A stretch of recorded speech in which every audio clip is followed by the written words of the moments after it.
siguientes 80 minutos vamos a hacer una pequeña parte de fisiopatología ovárica y solamente vamos a tomar tres temas: dismenorrea, amenorrea y el síndrome de ovario poliquístico.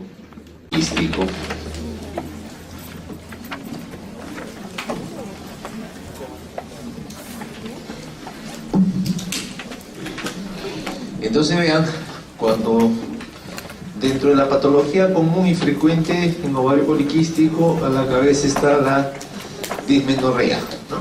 Dolor pélvico crónico de origen ginecológico que solo está presente en el periodo menstrual. Otros le llaman calambres o cólicos menstruales, pero afecta a un gran número. Segundo, esto es para que vean lo que se pensaba antes de la dismenorrea, que llamaban pues las pacientes histéricas, que terminaban incluso en ataques de convulsión por el dolor, ¿no? Y como cosa curiosa, para 1700 la cura de la dismenorrea era el masaje clitoriano, hecho por el médico en la casa de la paciente. Llegaron tarde, pues han llegado 200 años después. Ahora bien, la dismenorrea puede ser primaria cuando no se conoce la causa que genera el proceso, y dismenorrea secundaria cuando encontramos una causa que genere el proceso. Si tengo una paciente que tiene dolor en la menstruación y escudo que tiene endometriosis, esa paciente tiene dismenorrea secundaria. Una paciente que tiene enfermedad pélvica inflamatoria y hace cólicos menstruales en la menstruación, esa es dismenorrea secundaria. Pero cuando no encuentro la causa, a eso le llamo dismenorrea primaria. Y básicamente se establecen 4 grados. Grado 0 es aquella que no hay ningún problema, pasa feliz. En el grado 1, en relación laboral, raramente afectada, tolera el dolor, a veces usa analgésicos, ¿no? El grado 2, poco más afectación, aquí sí hay efectos sistémicos ligeramente, pero hay dolor, necesita tomar medicación. Y el grado 3 es definitivamente el grado intenso, la paciente tiene problemas en su actividad laboral o estudiantil y necesita, ¿no?, de analgésicos. Acá, cuestión de memoria, todas las causas. O sea, cuando una mujer tiene dolor que le asumen como dismenorrea, vamos a ver si es un problema de causa ginecológica, si es un problema de causa urológica o si es un problema de causa gastrointestinal. Y finalmente, si se trata de un problema muscular o un problema que corresponde a articulaciones y huesos, ¿no? Y finalmente, la paciente, como muchas mujeres, están locas, entonces causa psicógena. Pueden darse las causas, no sé. O sea, no asumir que deben. Segundo, desde en la cabeza, el gran mito: el ovario no duele. Y ustedes van a escuchar de colegas y de no colegas, dicen: ¿qué tienes? Dolor de ovarios. Y el ovario no duele. Es prevalente la enfermedad, si miren ustedes, estudio hecho en diferentes poblaciones. México, adolescentes, 67% con dismenorrea, ¿no?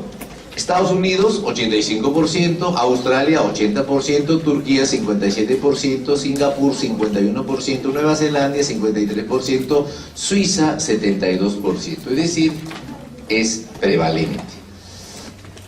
Ahora, este es un estudio argentino en el que se hace, y todo lo tomé justamente porque fue hecho en mujeres que estudiaban medicina y que estudiaban psicología, ¿no?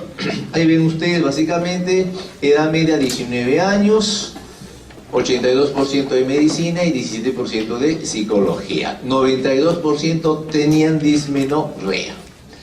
Y lo que llama la atención es que edad de inicio de menstruación, tiempo de duración del ciclo, se ve el dolor, ¿no?, casi se mantenía, ¿no? Hay mucha significancia ahí. Se me olvidó esta cosa. Ahí está. Esto era lo que nos interesaba, ¿no?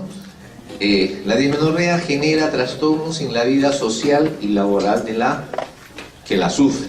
Entonces vean ustedes, 30% de mujeres tenían ausentismo a la universidad de un día, un 12% 2 días, un 8% 3 días y un 5% 4 días de ausentismo laboral.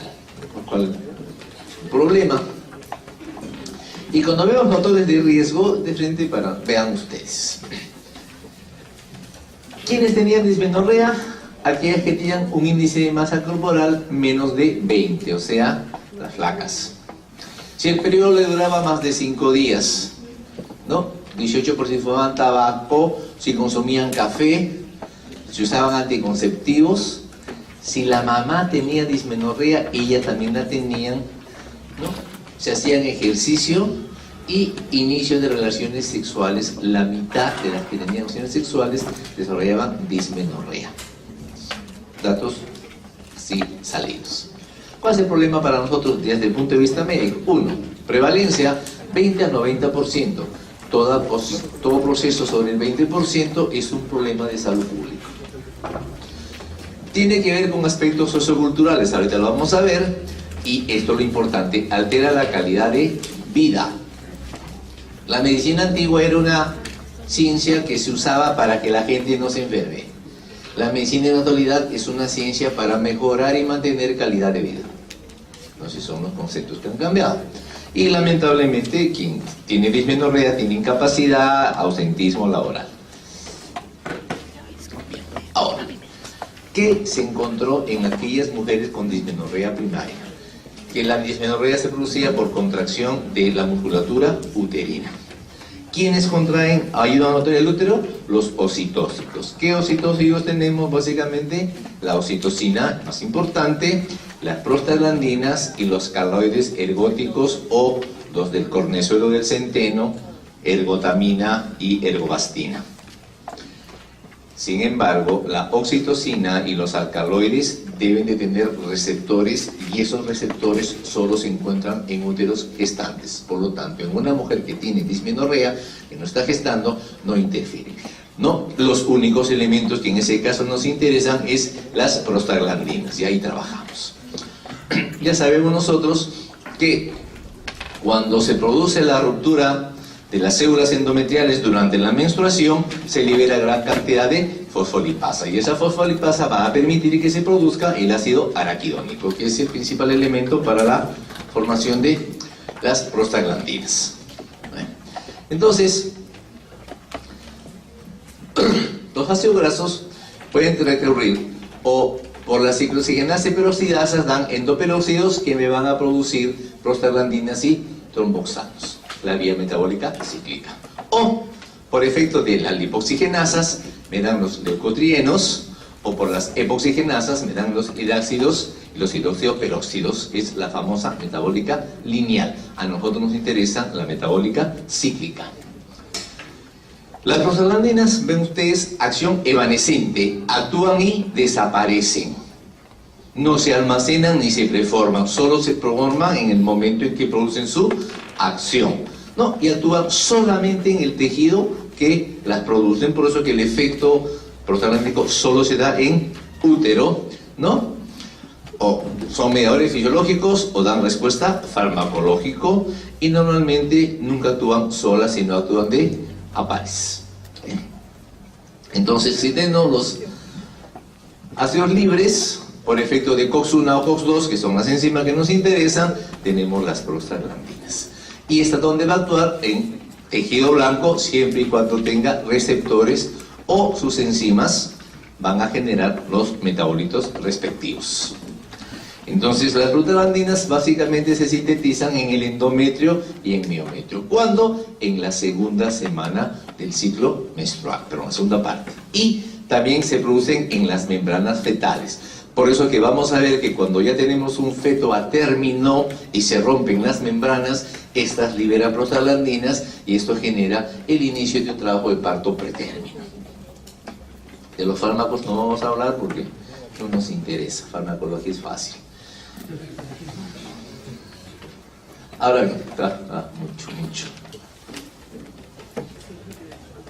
Entonces, básicamente hemos dicho de los fosfolípidos, por efecto de la fosfolipasa A2, ácido araquidónico. Y de aquí, el ácido araquidónico o la vía de la ciclooxigenasa para endoperóxidos y las prostaglandinas, o la lipoxigenasa para producir los leucotrienos. En el caso nuestro nos interesa la vía de la ciclooxigenasa. ¿Qué tenemos? COX-1 y COX-2. La COX-1 constitutiva en todas las células, menos en los glóbulos rojos, tiene que ver con homeostasis del organismo y protección de mucosa, ¿no? Y puede aumentar 2 a 3 veces. La COX-2 es la inducible, es la que se va a producir en el proceso inflamatorio infeccioso que se puede dar, ¿no? Y se encuentra pues en diferentes estructuras. Todo proceso inflamatorio, y puede expresar hasta 80 veces su valor, mientras que solamente duplica o triplica, ¿no? Durante 40 años trabajamos COX-1 y COX-2 y, ¿no? Ahí tienen sus estructuras, no voy a entrar a detalles para no jalar. Y tenemos ahora COX-3. No está muy bien definido qué acciones tiene el ser humano, pero sin embargo ya se encontró COX-3 básicamente en el sistema nervioso del ratón, ¿no? En riñón, corazón de ratón y en células epiteliales del intestino humano. Pero tenemos qué función tiene, aún no sabemos, pero existe. Ahora bien, vamos a lo que nos interesa: fisiopatología de la dismenorrea. Entonces, la dismenorrea básicamente va a obedecer a factores externos del medio, ¿no? Familia, cultura, estrés y estatus social. Es decir, ¿no? Hay familias generadoras de dismenorrea. Hay sociedades generadoras de dismenorrea. Y hay grupos sociales que creen que la dismenorrea le da estatus social. ¿Manías? Entonces tiene su estatus social, por un lado. Segundo, esos factores externos tienen que ver, deféndeme por así, con factores psicológicos, personalidad. La dismenorreica tiene su propia personalidad, es diferente, ¿no? Puede haber conflictos de interés y juego de identificación. Muchas mujeres no se identifican plena y completamente como mujeres, pese a que son mujeres. La menstruación, que es un proceso eminentemente femenino, las hace recordar: oye, tú eres mujer. Y producto de ese conflicto que ellas no quieren, entre comillas, ser mujeres, se desencadena el problema de la dismenorrea. Y tenemos factores que tienen que ver con elementos constitutivos. Las prostaglandinas que hemos visto, y lo que hemos descubierto es un desbalance entre progesterona y estradiol. Recuerden que cuando se produce la menstruación, los niveles de progesterona disminuyen. Y esa baja de progesterona es la que va a facilitar el aumento de prostaglandinas. Y ven, los tres elementos básicamente están relacionados entre ellos. Ahora bien,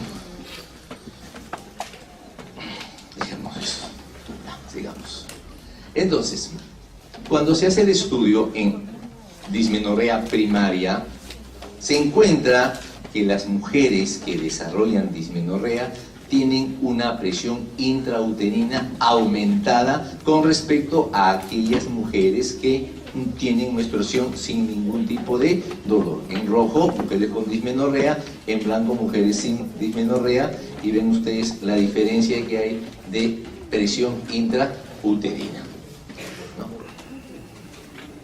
Entonces, ¿qué va a pasar? Los fosfolípidos que se liberan en el momento de que el endometrio empieza a ser desfaselado, básicamente trabaja la fase de la del araquidónico con COX-2. Tenemos la prostaglandina F2-alfa, la más importante, el tromboxano A2, que se une al receptor, actúa bajo el lipasa C, aumenta el calcio y tenemos la contracción del músculo uterino.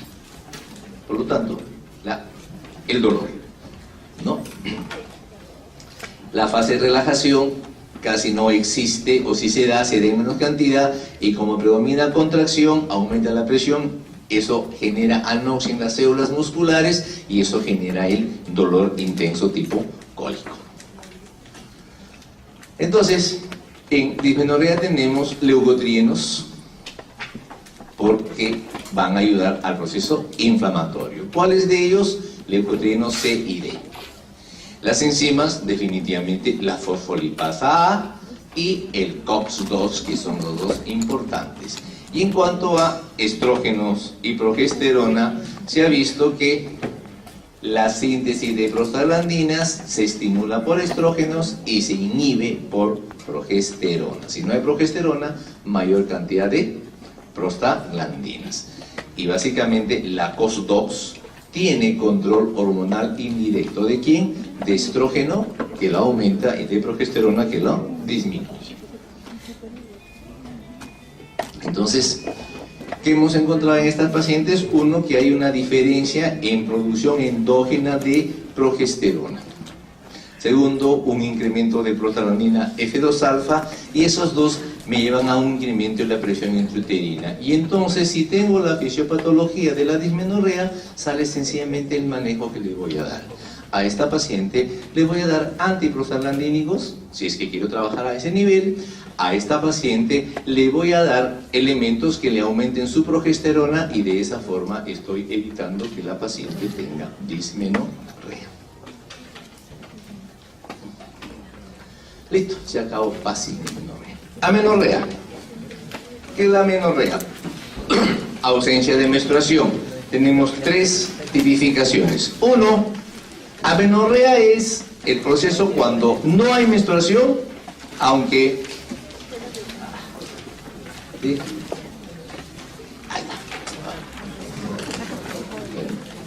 Esto es lo que pasa en la San Martín. Todos los sistemas no funcionan. Comienza con los equipos, termina con los alumnos. Y acaba con los profesores. Bueno, entonces, ¿qué es amenorrea? Mujer que tiene 14 años no tiene menstruación, aunque tenga caracteres sexuales estén ausentes o retrasados. Esa es una mujer con amenorrea. Como nunca la ha tenido, amenorrea primaria. No. Tiene 16 años, ha desarrollado caracteres sexuales secundarios, pero no tiene menstruación. Amenorrea. Y finalmente, aquella mujer que ya menstrua y que no presenta menstruación, por lo menos una duración de 3 periodos.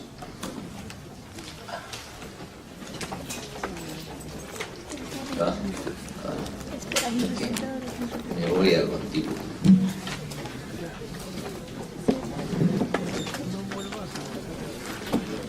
Que tampoco funciona.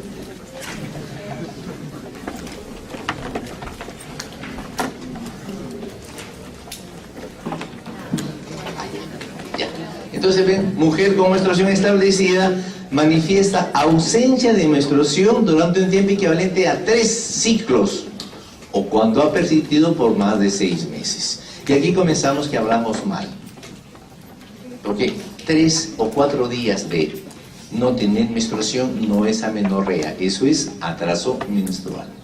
Entonces, sí, la mujer dice, señor, ¿usted cada qué tiempo menstrua? Cada 28 días. ¿Y hace cuánto tiempo no menstrua? Hace más de 60 días que no menstrua. Ah, recién tiene amenorrea. Pero la mujer dice, doctor, me tocaba menstruar el 28 de agosto y estamos a 8 de septiembre y no menstruo, tengo amenorrea de 8 días. Sonsa, tienes atraso menstrual. No, eso es importante. Ahora, la amenorrea puede ser por su presentación. Si nunca ha tenido menstruación, amenorrea primaria. Si tuvo menstruaciones y ahora no la tiene, amenorrea secundaria. Punto. Puede haber una amenorrea verdadera, Es decir, la mujer no menstrua. Y puede haber una amenorrea falsa, ¿no? La mujer menstrua, pero el contenido no tiene por dónde salir, porque tiene un tabique vaginal transverso o porque tiene un himen imperforado. Esa mujer que todos los meses se queja de dolor cólico, no tiene nada más, esa de repente lo que tiene es un himen imperforado y la menstruación se va quedando dentro de la vagina, y eso es una amenorrea falsa. Y luego, clínicamente, una amenorrea es fisiológica en una mujer que todavía no ha desarrollado pubertad, es la premenárquica. Una mujer que está embarazada no va a menstruar fisiológicamente, y una mujer que ya pasó de los 50 años y que es menopáusica tampoco va a menstruar. En ese caso, esa es una amenorrea fisiológica. Y luego, la que sí nos preocupa, la amenorrea patológica, la que hay un problema por estructura o un problema por función.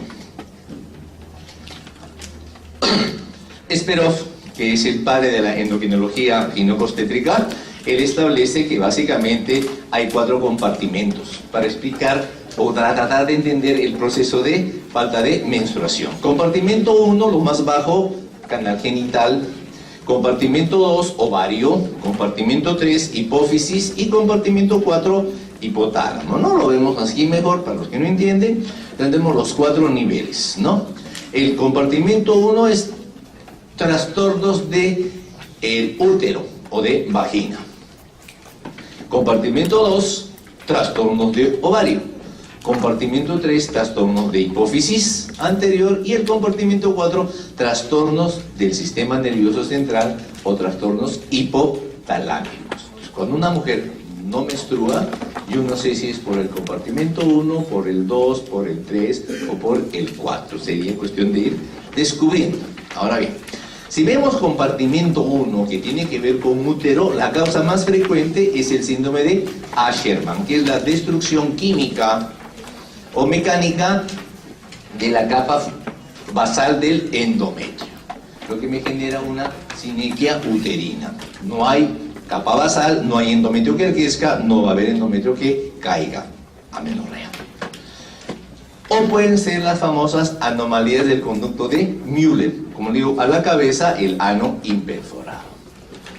Vamos a ver que cuando la vagina se forma, el tercio superior se forma de cuello para abajo, mientras que de cloaca para arriba se forman los otros 2 tercios de vagina, y entre ambos tercios, cuando se juntan, hay un tabique que luego desaparece. En otras mujeres ese tabique no desaparece. Esa mujer va a menstruar, pero como es el tabique, no deja pasar el contenido, un problema de interrupción de continuidad vaginal. Y le contaba a ustedes el caso del himen imperforado, ¿no? La mujer que tiene trastornos, sí, todos los meses tiene un dolor y de pronto le encuentran una masa, que se llama la masa central suprapúbica, ¿no? La ve un cirujano y dice, bueno, hay que operar. Pero antes de operarla, pasa por ahí un ginecólogo y cuando separa los labios se encuentra el himen imperforado, completamente a tensión, de un color negruzco violáceo. Hace un corte con el bisturí y empieza a salir todo el contenido de las menstruaciones de los últimos 2 años, ¿no? Sale como si fuera mazamorra morada, incluido guindones, entonces todo eso se acabó. Recuerden ustedes además que el útero se forma de los 2 cordones sexuales, el derecho y el izquierdo, para generar una adecuada punción. Entonces, yo no sé si en el trastorno, en el desarrollo de esta paciente, hemos tenido, por ejemplo, el hecho de que no se juntaron los 2 hemiúteros y tengo el útero didelfo, o se juntaron en forma incompleta y tengo el útero bicorne, o finalmente el útero arcuato. O a veces un solo lado se desarrolla y el otro lado no se desarrolla, o finalmente tenemos desarrollo irregular del cuerpo. Entonces todo esto va a generar problemas para la menstruación, es trastorno de la parte uterina. Y luego tenemos el famoso síndrome, todo el mundo le llama síndrome de Rokitansky, pero el nombre completo es el síndrome de Mayer-Rokitansky-Kuster-Hauser, es decir, una ausencia o agenesia de vagina. Una mujer normal, XX, tiene todas sus hormonas, no tiene útero. Y si no tiene útero, nunca va a menstruar.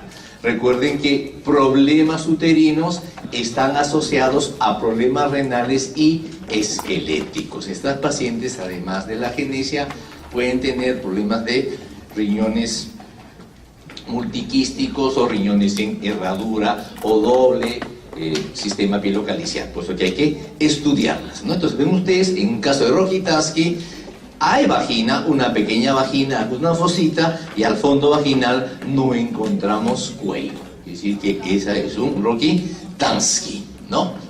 Listo. Otro es la feminización testicular o el síndrome de Morris, llamado la insensibilidad a los andrógenos. Es decir, es una persona con fenotipo femenino, pero que no tiene, tampoco no se le encuentra útero. Pero ¿por qué es Morris o por qué insensibilidad a los andrógenos? Ojo, este es un 46XI, es un varón. En la parte de fisiología yo expliqué de que el diferencial para un fenotipo es el cromosoma Y. Ese cromosoma Y me genera testosterona, y esa testosterona debe actuar si es que los receptores de testosterona tienen actividad biológica. En el síndrome de Morris no hay actividad de los receptores, por lo tanto es como que si no tuviera testosterona ese feto.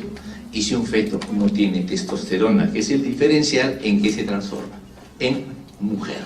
Y nace un fenotipo femenino, pero es un XI, el famoso síndrome de Morris o feminización testicular. Miren, esa señorita tan bonita es un varón, es un XI, es un síndrome de Morris. Naomi Campbell, que muchas la conocen, una muy buena modelo, es un Morris. Es un hombre, ¿no? Entonces eso es importante. Así que le tenía su póster, sáquenlo, ¿no? Porque eso... ¿Está bien? Como ven ustedes, el problema es el gen que codifica el receptor de andrógenos, ¿no? El gen Q11-12. ¿Cuál es lo típico de estas personas? Son altas, desarrollo mamario bastante adecuado, no tienen vello axilar, no tienen vello púbico. Eso es lo típico, ¿no? Entonces, ¿no? Vean ustedes, es rara, pero se va a dar, ¿no? Tiene ovario, no tiene. ¿Por qué? Porque él tenía XY, tenía testículos, y el testículo que tenía, que fue el factor inhibidor mülleriano, ¿no? Y ese testículo, así lo feo que está, puede producir testosterona. Generalmente es aquella mujer pues que viene con el esposo, ¿no? Serumista, que se ha casado y dice: doctor, me he casado y no puedo tener hijos, hágale mi estudio.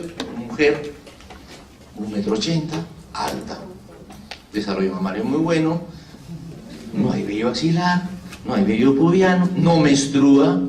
Y le digo: ¿la han operado de algo? Sí, doctor, me han operado de hernia inguinal bilateral. No, eran los testículos atrofiados que se les había quedado en la ingle. Le hacemos el estudio, le hacemos un cariotipo y es cariotipo XY. Entonces decimos: colega, te has casado con Lalo, no con Lola. Es un hombre. Listo. ¿Ven ustedes? ¿Ven? Altas, coides, mamas voluminosas, no hay vello axilar, no hay vello pubiano. Síndrome de Morris. Seguimos. ¿Qué hago entonces? Tengo dos seres humanos de aspecto femenino. Ninguna de las dos tiene útero. Puede ser un Rokitansky, puede ser un Morris. ¿Qué hago? Le pido dosaje de testosterona. Si es un Rokitansky, es una mujer con valores normales de testosterona para mujer. Si es un Morris, la testosterona va a estar alta en valores normales para un varón, y en este caso diferencio entre un Rokitansky y entre un Morris. Si seguimos, me voy al compartimento 2, Y en el compartimento 2, ovarios, lo más frecuente es el famoso síndrome de Tanner, el famoso 45X0, ¿no? Una mujer de talla corta, ¿no?, que tiene torres en escudo, ¿no?, el tibicoli, o sea, el cuello alado, paladar en ojiva, característico de baja estatura, cuello membranoso, paladar ojival, mandíbula pequeña, puede tener enfermedad cardíaca, anomalías renales, desórdenes autoinmunes, ¿no?, e incapacidad para estudiar fisiopato. Entonces, esa viene a ser un síndrome de Tanner. Y gusta de vestir guinda para hacer obstetricia. Entonces, esos son los problemas. Parecido al Tanner está el mosaicismo, es decir, mujeres de talla corta, amenorreicas, pero cuando hacemos el estudio encontramos que ellas tienen una variante mosaica de XXI, XXI, qué sé yo, ¿no? Entonces son variantes bastante raras. Sin embargo, una cosa que nos interesa y ver es el famoso síndrome de Sawyer, que es, o le llaman la digenesia gonadal pura. Vean, en el Sawyer es también un varón, o sea, es un XY, que forma testículos. En el Morris, los testículos forman testosterona, como el receptor no funciona, se va al fenotipo femenino. En el síndrome de Sawyer, los testículos degeneran, o sea, se forman los testículos y los mismos testículos se atrofian. Entonces, si el testículo se atrofia, no hay testosterona y tenemos el problema de que va a salir un ser XY, pero que tiene características sexuales de una mujer. Acá ven ustedes, esta viene a ser un síndrome de Sawyer. Entonces miren ustedes, en el Morris la mujer, entre comillas, es alta. En el Sawyer, las enanas de circo, así medias distróficas, con las caderas irregulares, ese viene a ser un Sawyer. Entonces, hay muchos Sawyer que pasan como mujer, muchos Morris que pasan mujer, y en sí no son mujer. ¿Cuál es el problema del Sawyer? Que si la gónada que se ha fibrosado, se ha atrofiado, no la sacamos, fácilmente puede formar un cáncer, por eso que se les opera. Y luego, raro, nace una mujer XX y no forma gónadas, no forma ovario, la famosa agenesia gonádica. Y luego tenemos otra variante, el famoso síndrome del ovario resistente. Es una mujer, 46XX, tiene folículos ováricos, pero lamentablemente los folículos no responden a la acción de las gonadotrofinas. Y entonces no se forman óvulos. Si no se forman óvulos, no va a haber crecimiento endometrial y por lo tanto no hay menstruación. Son las pacientes pues, que a veces vienen por problema de infertilidad y que como tienen problemas en los receptores, tampoco responden al tratamiento con inductores de ovulación.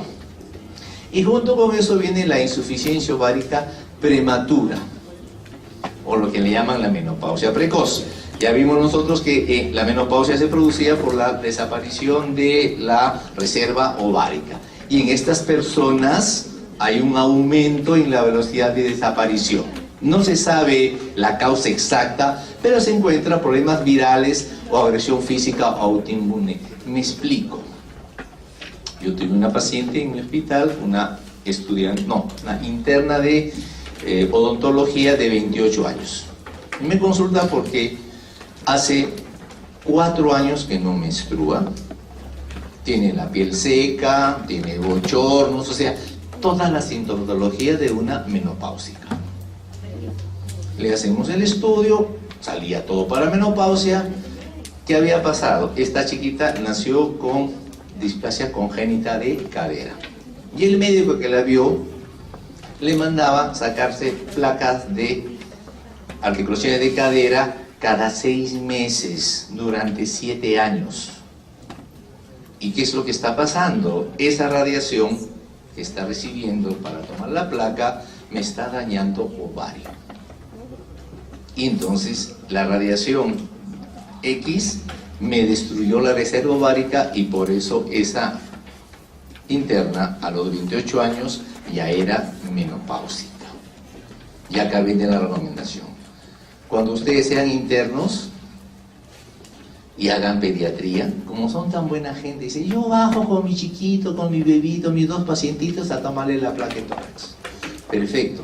Pero al chiquito dice, no te muevas, no les hace el caso. Entonces dice, ¿qué hacen? Ya, yo lo agarro y usted le toma la placa de tórax.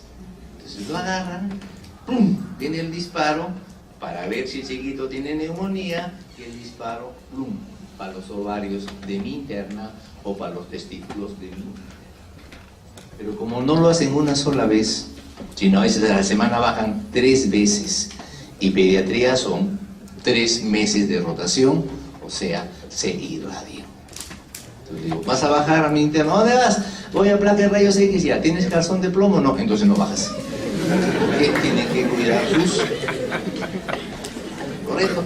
Entonces, la menopausia precoz o la falla ovárica prematura, desaparece la función ovárica. ¿Cómo se acuerdan? Valores de FSH por encima de 30. Tiene 40, esa mujer tiene problema de falla ovárica. Miren, afecta ¿cuánto? 5% de mujeres. Mujeres menores de 30 años. Hay que hacerle el estudio respectivo. Subo. Compartimiento 3, hipófisis. Primera causa, aumento de cantidad de prolactina, la llamada hiperprolactinemia. Cuando normal la prolactina, dependiendo de los laboratorios, hasta 20 picogramos por mililitro. Eso es normal. Yo tengo una paciente que viene y tiene 35, 40. Esa paciente tiene una hiperprolactinemia. ¿Y por qué no menstrua? Porque la prolactina me bloquea los picos de GnRH. Si no hay picos de GnRH, no hay función ovárica, no hay ovulación, no hay menstruación. Y además, por efecto de la prolactina, empieza a producirse secreción láctea. Correcto. Ahora, dos cosas. Si mi paciente tiene menos de 100 picogramos de prolactina, considero que eso es una hiperprolactinemia simple. Pero si tiene por encima de 100, hay que pensar en un prolactinoma, es decir, tiene un tumor que está produciendo prolactina, y en ese caso le pedimos resonancia magnética. Si la tumoración mide menos de 1 centímetro, es un microadenoma. Y si mide más de 1 centímetro, eso es un macroadenoma. Sea micro o sea macroadenoma, tenemos que darle tratamiento. Recuerden que la prolactina es la única hormona que no tiene factor liberador, pero sí tiene factor inhibidor, que es la dopamina. Entonces, cualquier sustancia que facilite efecto de sustancias dopaminérgicas, me van a ayudar para que el macroadenoma se reduzca o el microadenoma desaparezca. ¿Correcto? Entonces, en condiciones normales, el síndrome completo de hiperprolactinemia es una paciente que no tiene menstruación, no tiene ovulación y que tiene secreción láctea espontánea por pezones. Característico. Eso es su causa de anorrea. Sigo subiendo, ¿no?, de la hiperprolactinemia, y hemos visto de lo que les decía a ustedes, y todavía se habla del famoso síndrome de la silla de Turca vacía. Recuerden que cuando tenemos las meninges que van a tapizar el piso de la bóveda craneana, en la zona de la silla turca tiene que haber un repliegue de dura madre para que no se meta la aracnoides. Si no se forma ese repliegue, la aracnoide se mete en la silla turca y desplaza a la hipófisis hacia la parte superior. O sea, no solamente la desplaza desde el punto de vista anatómico, sino que funcionalmente la altera. Y como antes no teníamos resonancia ni tomografía, sino solamente rayos X, cuando se tomaba la placa a la paciente con amenorrea y con alteraciones, se encontraba que la silla turca se encontraba vacía, no estaba ocupada, y se le llamó el síndrome de la silla turca vacía. Ahora sabemos que es porque no se formó el diafragma celular, ¿no? Y estas pacientes son amenorreicas, obesas y tienen amenorrea y galatorrea. Sigo subiendo y me voy para arriba, ya estoy con las amenorreas hipotalámicas. Debido a problemas hipofisiarios, ¿no?, o a situaciones de estrés, bajo peso o irregularidades previas. ¿Qué tenemos en este caso? ¿No? Las disfunciones hipotalámicas, la primera es la pérdida de peso excesiva. Para que una mujer menstrue necesitamos un peso definido y una proporcionalidad en grasa. La loca del gimnasio que empieza a hacer ejercicios va a perder su masa grasa y se queda con masa magra, y esa va a ser una de las causas para que no se produzca menstruación. Y aquí el elemento importante que vamos a ver es la leptina y el neuropéptido I que intervienen en ellos. Entonces, como van a ver, el neuropéptido I bloquea los receptores de las neuronas del núcleo AR4. ¿Y por qué el AR4? Porque el AR4 sintetiza GnRH. Si me bloqueo el núcleo AR4, no sale GnRH y por lo tanto no hay función ovárica, se presenta la amenorrea. La otra es la famosa anorexia nerviosa, ¿no? Aquella mujer que cree que está gorda y deja de comer y sigue sin comer. En este caso, en estas mujeres, o pierden el 25% de su peso, una parte del peso, o el peso está 15% por debajo de lo normal para su edad y su estatura, ¿no? Vamos a ver que en estas pacientes las gonadotropinas van a estar bajas, como si fuera una puber de 30 años, pero FSH, cortisol, prolactina, TSH, T3 inversa están en valores normales. Y la alteración básicamente es el neuropéptido I.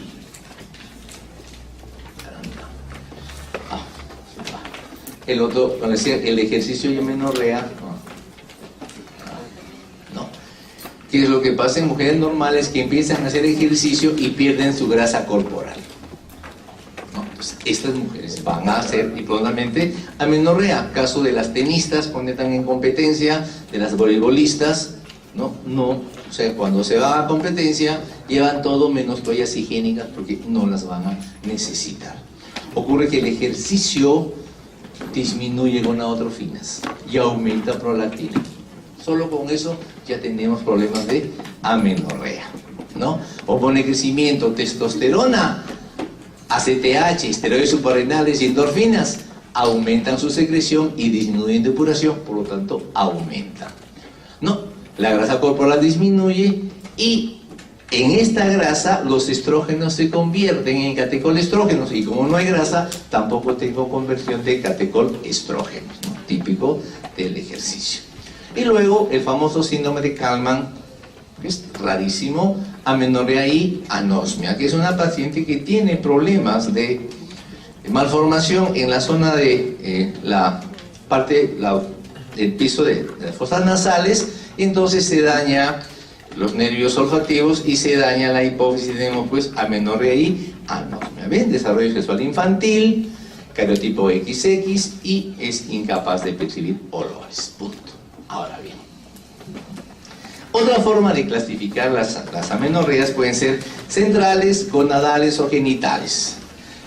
Si quieres vamos de arriba para abajo, de abajo para arriba. Miren, en una amenorrea genital el problema es de útero o vagina. Como el problema es de útero y vagina, no es problema de ovario. Y quien produce el ovario es estrógeno, los estrógenos van a estar normales. Tampoco es problema de hipófisis y por consiguiente FSH y LH van a estar normales. Me voy a un problema de gónada, de ovario. Es decir, el ovario no produce estrógeno, que voy a encontrar estrógeno bajo. Y como la hipófisis está bien, para que ese ovario funcione, le empieza a dar mayor cantidad de gonadotrofinas y voy a encontrar FSH y LH alta. Y finalmente, puede ser una paciente cuya amenorrea es central. Este es un problema de hipófisis de hipotálamo. No lo sé. Por lo tanto, lo que voy a encontrar que FSH y LH van a estar bajas porque no hay quien las produzca. Y si FSH y LH están bajas porque no hay quien las produzca, tampoco van a estimular al ovario para que se produzca estrógeno, y entonces tengo el estrógeno bajo. Entonces, solamente jugando con esas tres hormonas uno puede saber si la lesión es debajo de ovario o de arriba, ¿no? Pero mejor es dos cosas. Tenemos amenorrea primaria y amenorrea secundaria. Les explico rápidamente la amenorrea primaria. Viene una paciente, nunca en su vida ha menstruado, amenorrea primaria. ¿Qué hago con ella? Historia clínica y examen físico. Me voy a lo más importante. ¿Qué me interesa? Caracteres sexuales secundarios presentes. ¿Están presentes o no están presentes? No están presentes, ¿no? A esta paciente le pido LH y FSH para ver cómo están según otros fines.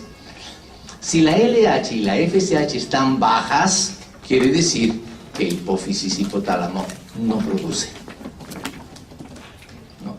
Esta paciente, entonces, ¿para qué tengo LH y FSH? Para que estimulen a la gónada. Es decir, que esta gónada no funciona, es un hipogonadismo. Pero como los niveles de LH y FSH están bajos, va a ser un hipogonadismo hipogonadotropo. A otra paciente que no tiene caracteres sexuales secundarios, le pedí LH y FSH y me salió alta. O sea, sí hay función arriba. El problema entonces es el ovario.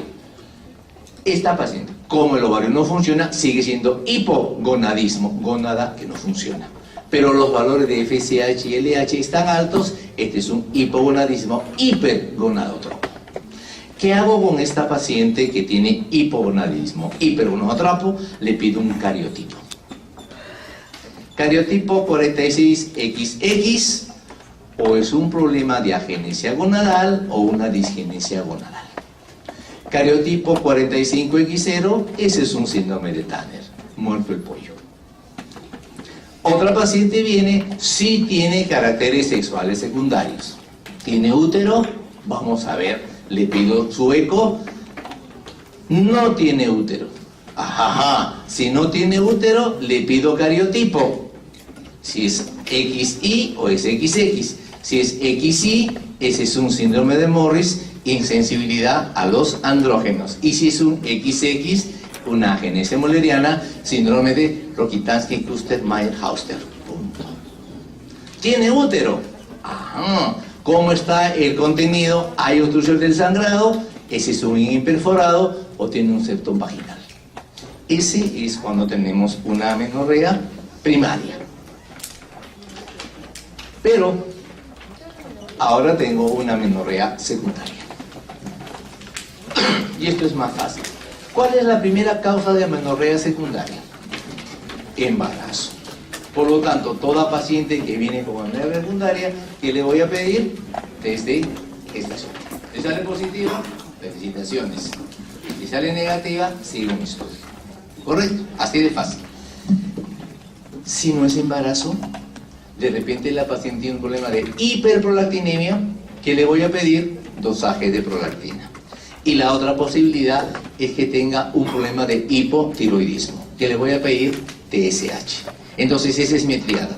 Amenorrea secundaria, prueba de embarazo, TSH, prolactina. ¿No? Entonces, si sale la prueba de embarazo positiva, está embarazada, te bebe 9 meses, fin del asunto. Si TSH me sale elevada, ese es un hipotiroidismo, manejaré el hipotiroidismo, regularé función ovárica, fin del asunto. Y si prolactina me sale elevada, manejaré la hiperprolactinemia a valores normales y la cosa se arregló. ¿Está bien? Listo. Pero ahora, entonces así es fácil. Pero viene la paciente, no tiene TSH elevada, no es hipotiroidismo, prolactina normal, no tiene prolactinemia, embarazo negativo, no está embarazada. ¿Y ahora qué hago con esta paciente? Empiezo a hacer el estudio. Cuando a mi paciente todo le salió normal, negativo, lo que voy a hacer con ella es pedirle la prueba de progesterona. Es decir, me acuerdo que en fisiología, cuando la progesterona caía, esa caída determinaba la esfacelación del endometrio. Entonces, eso va a hacer con mi paciente. Le doy progesterona por 5 días para elevar su nivel de progesterona. Al 5.º día no le doy nada. Y si no le doy nada, ¿qué pasa con la progesterona? Cae. Si la progesterona cae y tiene endometrio, va a haber menstruación. ¿Está bien? Entonces, Le doy la prueba de progesterona, acá, y la paciente me dice, doctor, menstrué. O sea, prueba de progesterona positiva. Ya no me caso, doctor, perfecto. Prueba de progesterona positiva. ¿Qué mujeres que no menstruan tienen la prueba de progesterona positiva? Aquellas mujeres que no ovulan, o sea, tienen un ciclo anovulatorio. Fin del asunto, se acabó. Le di a otra paciente la prueba de progesterona y, doctor, no he menstruado. Una semana y no he menstruado. O sea, que esta paciente le da progesterona y el endometrio no ha caído. Ya sé lo que va a hacer contigo, madre. Te voy a dar un ciclo de estrógeno y progesterona para que tu endometrio crezca y después pueda caer. Y entonces, repito, prueba de progesterona positiva, paciente menstrua, eso es un cuadro anovulatorio. Prueba de progesterona negativa, no menstrua, a esta paciente le doy un ciclo o un mes de estrógeno, progestágeno. Y pueden pasar dos cosas, o no menstrua o menstrua. Si la paciente no menstrua, pese a que yo le he dado hormonas para que el endometrio crezca y el endometrio no ha crecido, quiere decir que ese endometrio no puede crecer. Eso se llama síndrome de Asherman. Ese es mi diagnóstico. Pero aquella mujer que le di el mes de estrógeno, progestágeno y ahora ha menstruado, quiere decir que sí responde su endometrio crece. Entonces el problema puede ser de ovarios o el problema puede ser de hipófisis hipotálamo. A esa paciente le pido LH y FSH. Y vean lo mismo. Si LH y FSH están bajas, quiere decir que arriba no se producen. Eso es un hipogonadismo hipogonadotropo, trastorno hipotálamo hipofisiario. Ya después lo estudiaré. Pero a esta paciente que no menstruó con progesterona, pero sí menstruó con estrógeno progestágeno y LH y FSH están elevadas, quiere decir que sí se está produciendo arriba, el problema es de abajo, un hipogonadismo hipergonadotropo por los niveles altos de LH-FSH, o es una paciente con menopausia precoz, o una paciente que ya no tiene ovarios. ¿No? Miren, ese es el algoritmo de amenorrea secundaria. Param, pam. Este es el test de gestágeno, como decía ustedes, para qué servía, ¿no? Es lo mismo. Incluso por ahí me decía un cargoso, doctor, ¿y cómo sé si es de hipófisis o de hipotálamo? Entonces, para saber si es de hipófisis o hipotálamo, hacemos el test de estimulación de GnRH. Le doy a la paciente 100 microgramos de GnRH para ver si su FSH y su LH se eleva. Si le doy la GnRH y FSH y LH duplican los valores, quiere decir que esa hipófisis sí produce. No es esto, test positivo significa hipófisis bien, hipotálamo mal. Si contrariamente el test es negativo, le di GnRH y no se produjo aumento de FSH y LH, el problema básicamente es un problema de hipófisis, ¿no? Entonces manejamos esos niveles. Chao. Se acabó. Con eso acabamos. Ahora vean, entramos al último temita. Famoso Stein-Levendal, el famoso antiguamente síndrome de Stein-Levendal, ahora el famoso síndrome de ovario poliquístico. Ven ustedes qué bellos ovarios, dos ovarios con quistes de ovario, para que vean el tamaño de cada ovario, más o menos 8 kilos cada ovario. Esta paciente bajó de peso en la operación 16 kilos. Y el problema cuál es, que vean ustedes, el síndrome de ovario poliquístico es el proceso endocrinológico más frecuente en edad reproductiva. Si bien el problema es aparentemente ovárico, porque hay anovulación, se asocia a otras enfermedades. Es tanto el hirsutismo que este es un cuadro pintado, ¿no?, de la mujer barbuda que está lactando, ¿no? No es un hombre, es una mujer barbuda. Ahora bien, miren, el ovario poliquístico hasta el 10% en Estados Unidos. En el Perú, más o menos un 7% de la población tiene ovario poliquístico. Si somos 3 millones de mujeres en edad fértil en el Perú, el 7% de 3 millones es una cantidad bastante grande para hablar de un problema de salud. Correcto. El ovario poliquístico es la causa más frecuente de anovulación y de presencia de hirsutismo o pilosidad corporal, ¿no? La prevalencia es con Rotterdam, vamos a hacerlo ahorita, y el rango ancestral, ¿no?, presente desde que la mujer salió de la vejez y desde la primera mujer, ya una de sus hermanas sería barbuda y había ovario poliquístico. ¿Cómo diagnosticamos? Hay varios criterios. Para nosotros vamos a trabajar los criterios de Rotterdam, que se van. Rotterdam, que dice que para que una mujer sea calificada como ovario poliquístico debe tener de 3 características, 2. Primera característica, oligomenorrea o amenorrea. Y esto se acompaña de no ovulación, de anovulación. Segundo criterio, hiperandrogenemia o hiperandrogenismo, es decir, aumento de andrógenos clínica o laboratorialmente. Ahora la paciente dice, ¿por qué vienes, hija, doctores, que mi marido me dice, lobo, ¿qué estás haciendo? La cantidad de vellos que tiene la hace que venga. Y tercero, ovarios poliquísticos en la ecografía. Entonces, cuando tenemos eso y la paciente no tiene otro problema, no es un Cushing, entonces es un ovario poliquístico. Ahora bien, vienen los grandes problemas. El hecho que una mujer tenga varios quistecitos no significa que es un ovario poliquístico. Cuando comienza el ciclo menstrual, lo he dicho, en el periodo de selección hasta 10 folículos pueden crecer.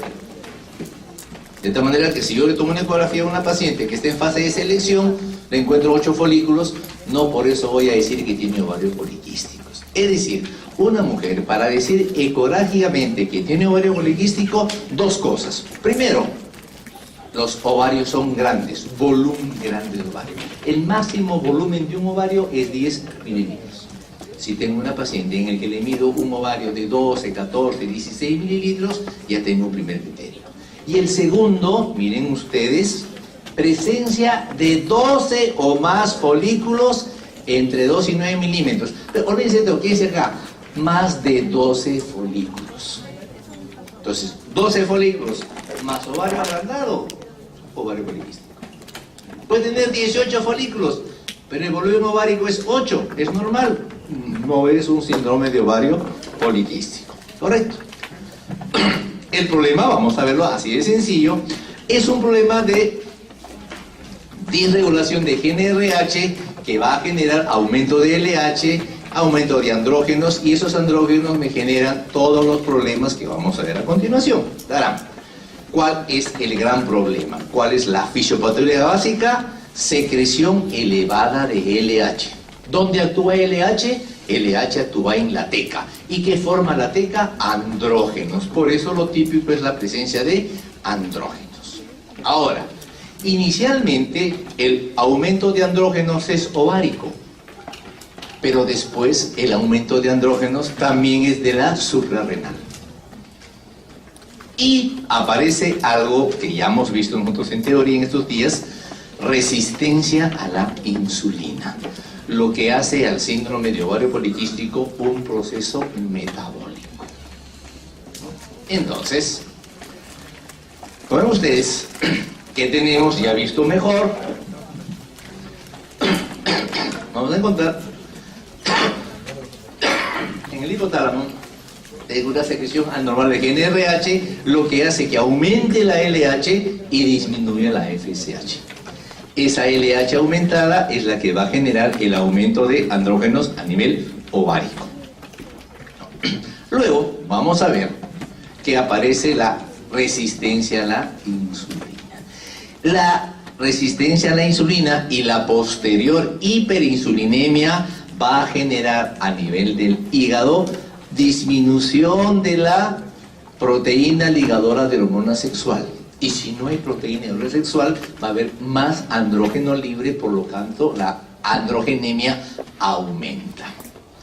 Esos andrógenos a nivel del tejido adiposo, por efecto de la aromatasa, se van a convertir en estrona.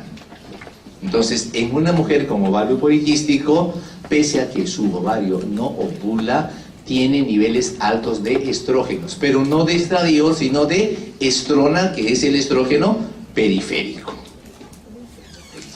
Y vamos a ver, miren acá, que los andrógenos van a activar elementos de la piel que son los folículos pilosos y las glándulas sebáceas para producir los problemas dermatológicos característicos de hiperandrogenismo, ¿no? Nuevamente acá, para verlo así.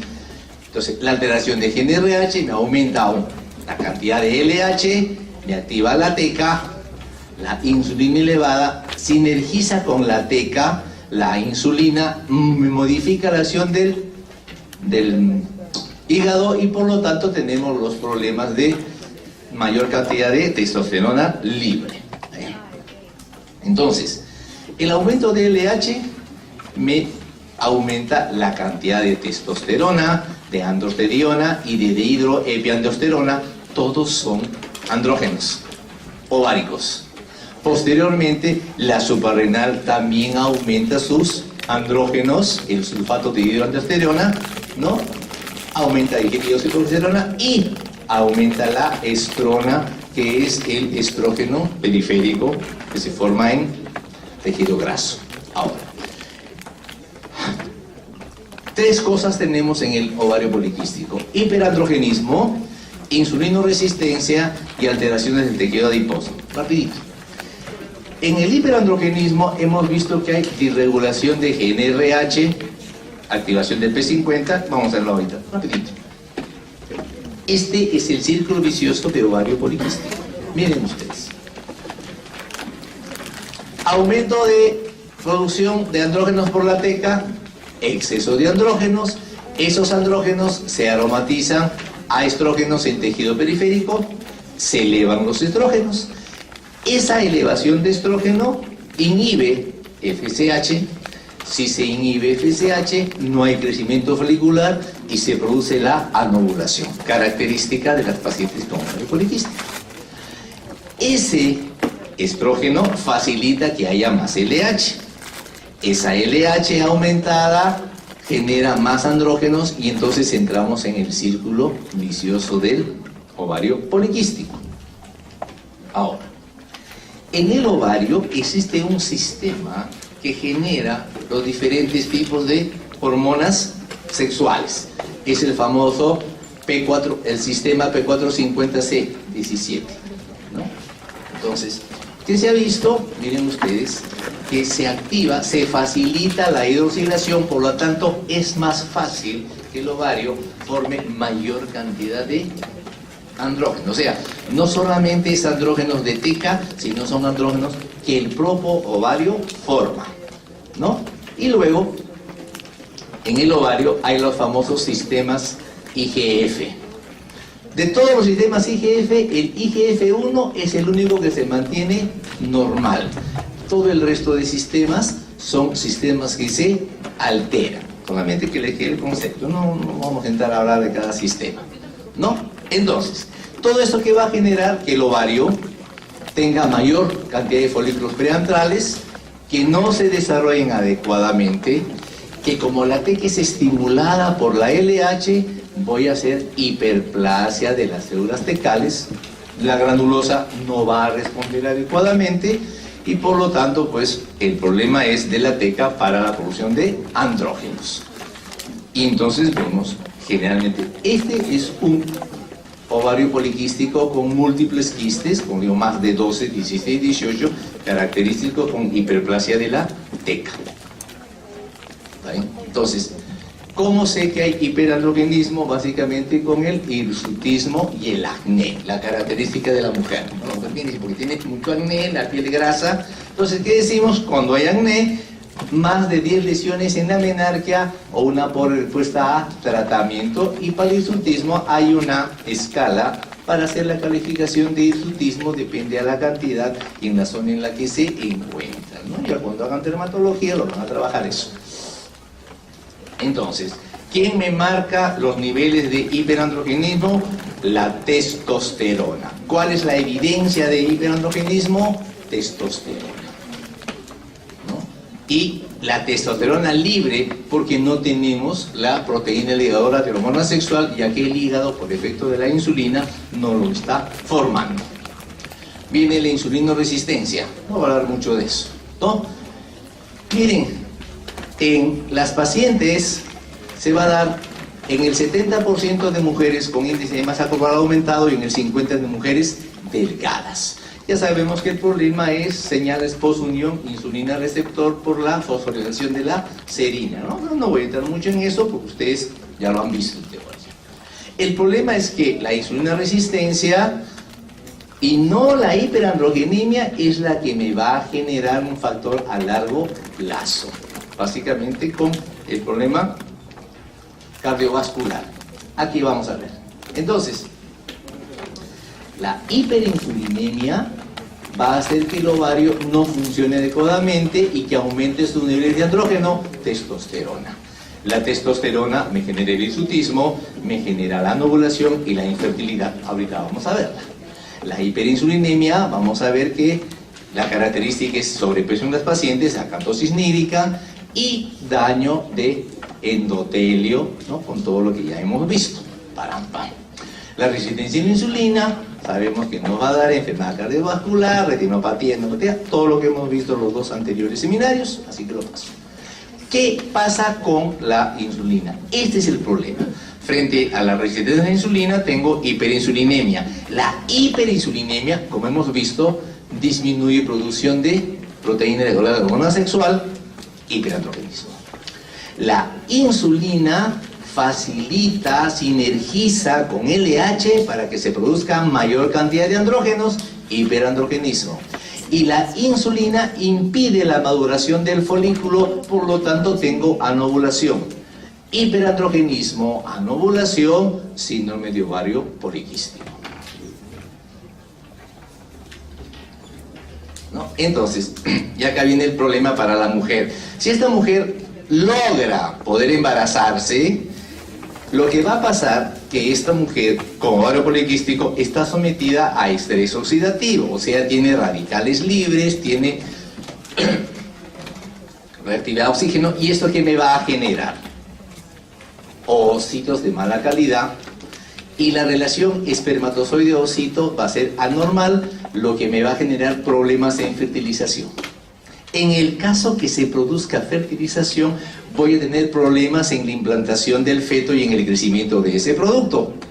O no se forma adecuadamente el macizo embrionario, ¿no? O no se desarrolla el blastocisto y esto me genera lamentablemente daño o muerte y falla en implantación o abortos. Entonces le estamos quitando a la mujer su capacidad de reproducción. Y finalmente tenemos las alteraciones del tejido adiposo.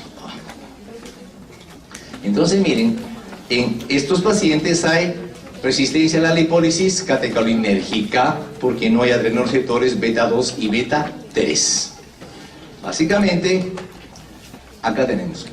Todas estas son sustancias, son las famosas adipoquinas que aumentan, que se modifican en el ovario poliquístico. La leptina va a estar elevada, la adipoleptina reducida, la aumentina 1 disminuida, la bisfatina elevada y la resistina elevada o similar. Entonces, mujer con ovario poliquístico, tiene infertilidad, hiperplasia endometrial por el uso de estrógenos, oligonovulación, hiperandrogenemia, intolerancia a la glucosa, dislipidemia, apnea del sueño, hígado graso que no es dependiente de medicamentos, y depresión y desórdenes de ansiedad.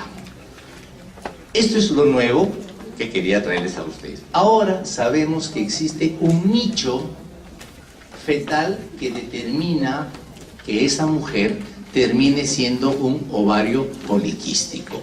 Entonces, miren, hay una programación fetal básicamente dentro del útero. ¿Quiénes van a tener esas? Aquellas mujeres, aquellos fetos femeninos que tienen retardo del crecimiento intrauterino. O sea, es la mamá. Esa niña va a nacer ¿no? Y va a tener una serie de trastornos, sea cuando es puber, cuando está en edad reproductiva y en menopausia, que ahorita la vamos a ver, diciendo que está en inglés, vamos a ver, acá decía, miren, se ha visto que el estilo de vida juega. Mujeres con un estilo de vida bueno, embarazo normal, crecimiento intrauterino perfecto, niños con buen peso, no, todo normal. Mujeres con alcohólicas, fuman, comen como vikingos, eso es lo que van a tener, pues, problemas de bajo peso al nacer, niños con bajo peso, obesidad, hiperinsulinemia, ¿no? Hiperandrogenismo, trastornos placentarios. Eso es lo que se ha visto. Entonces, se ve que para que una persona haya ovario poliquístico, tiene que haber una programación fetal que está dada por el nicho de gestación. Tiene que haber factores ambientales que intervienen y tiene que haber disposición genética. Entonces, una mujer que en el embarazo tiene exceso de glucosa, las mujeres que hacen hiperglicemia o que hacen diabetes gestacional, me van a generar niños de bajo peso al nacer. Esos niños van a hacer hiperinsulinemia, van a tener disminución de la proteína ligadora de hormona sexual y de la proteína ligadora de corticoides y por lo tanto hacen hiperandrogenismo, actividad adrenal prematura y finalmente terminan con el síndrome de ovario poliquístico. O sea, ya no es cuestión solo de ovarios, ya no es cuestión del adolescente, sino es cuestión de la mamá, ¿no? Entonces, esto es el cuadro que resume la patogénesis, ¿no? ¿Qué va a pasar con una mujer que hace ovario poliquístico? Primero, el gran problema, activación de la unidad pilosebácea por efecto de los andrógenos, acné, hirsutismo y en casos severos alopecia. La disfunción ovárica que me va a traer trastornos de fertilidad y posteriormente problemas de ovario. La virilización, la resistencia a la insulina que me da diabetes y los trastornos cardiovasculares. Entonces vean ustedes, en una mujer con ovario poliquístico tiene mayor riesgo para tener enfermedad cardiovascular, enfermedad hepática no alcohólica, diabetes gestacional, trastornos respiratorios, trastornos afectivos, hipotiroidismo y autoinmunidad, ¿no? Entonces, el riesgo es cuando es obesa, cuando fuma, hipertensión arterial, cuando tiene aumento de LDL y el colesterol HDL, intolerancia a la glucosa, enfermedad vascular cardíaca prematura en familia y enfermedad cardíaca subclínica. Entonces, juega todo ahora. En una paciente con ovario poliquístico se eleva LH sobre FSH, testosterona libre, es disminución de la proteína de la hormona sexual, elevación de insulina, elevación de testosterona, o sea, se altera completamente todo el sistema. Y pasa lo siguiente, conforme pasan los años en esta mujer con ovario poliquístico, primero acude porque tiene infertilidad, por problemas de ovulación. La estrona en gran cantidad me estimula endometrio, cáncer endometrial. La resistencia a la insulina me va a dar hiperinsulinemia y posteriormente diabetes, diabetes. Tengo cáncer de ovario, hipertensión y finalmente enfermedad cardiovascular. Esto es lo que les decía a ustedes. A través de la vida, en la vida fetal, ese niño estuvo en un ambiente con hiperandrogenismo materno. Esa niña nació con bajo peso al nacer. En adolescencia y edad fértil tuvo infertilidad, hiperandrogenismo, alteraciones menstruales, adrenalgia prematura, viene su menopausia y en la posmenopausia esta mujer tiene diabetes, hipertensión, dislipidemia, obesidad, problemas cardiovasculares y cáncer de endometrio. Moraleja, es una salvajada no tratar a una paciente que tiene ovario poliquístico por lo que más adelante le puede ocurrir. Entonces, para terminando ya, ovario poliquístico es una enfermedad sistémica multifactorial. No solamente es evaluación del ginecólogo, ni del endocrinólogo o del cardiólogo, sino de todos. La fisiopatología es diversa, múltiples fenotipos imparten la fertilidad, problema cardiovascular y el tratamiento, cambio de estilo de vida y medicación para manifestaciones fenotípicas que no vamos a discutirlas. Como decían ustedes entonces, todos estos trastornos menstruales, hirsutismo, anticoncepción, salud sexual y posteriormente embarazo complicado con diabetes permite un enfoque multidisciplinario. ¿Quién ve a mi ovario poliquístico? El pediatra, el dermatólogo, el ginecólogo, el endocrinólogo, el diabetólogo, el cardiólogo, el geriatra. Es decir, todos. Ya no es un proceso ginecológico solo. ¿No? Entonces, que quede el concepto entonces, lo último. Es el hiperandrogenismo un estado proinflamatorio. Por eso que la paciente tiene un estado prediabético y un estado de proenfermedad cardiovascular. No dejes entonces a tu paciente con ovario holístico 5 años, 10 años, 15 años sin tratarla, porque fácilmente vas a tener problemas más adelante, ¿no? Y eso era todo lo que le quería decir. Gracias.